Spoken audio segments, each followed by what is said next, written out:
Well, the looting and lawlessness is continuing unabated this morning. So will the deployment of military personnel help to quell the ongoing violence?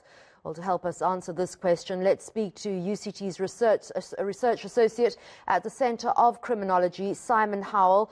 Simon, thank you for joining us. I'm just looking here, and it seems that the deployment of the SANDF with police is one where they have independent control and emergency powers separate to police, but in this case they're working in conjunction.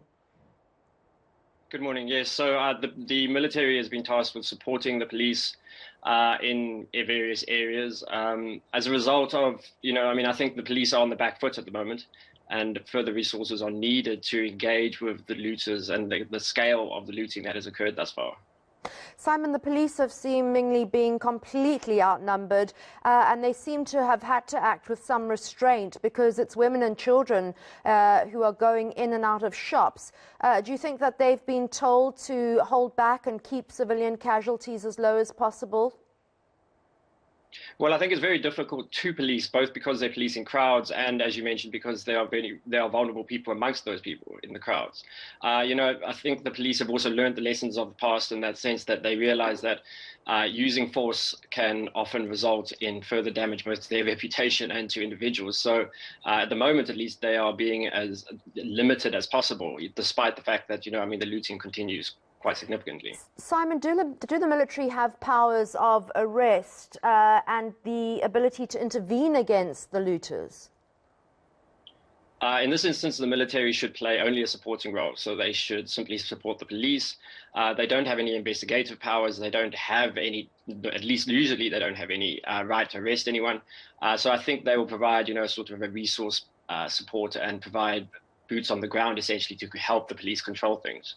And I presume secure strategic areas such as state-owned property as well as shops and homes. We did see some homes in Chatsworth yesterday being raided almost by protesters. Let me just ask you something in your capacity as a criminologist.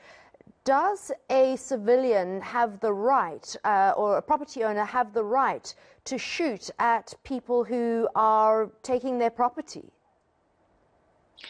So the use of force has to be proportional to the threat that is at face. So essentially, you do not have a right to shoot someone who is simply taking your property.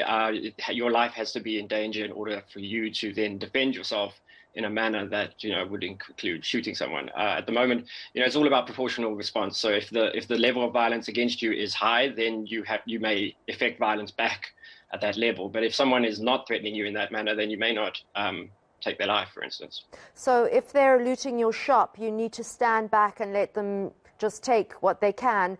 But if they are jumping over your fence and into your home and you've got small children in the house, those would be different situations, I'm guessing. Well, yes. I mean, you have the right to defend your property and defend your business against looting and the like.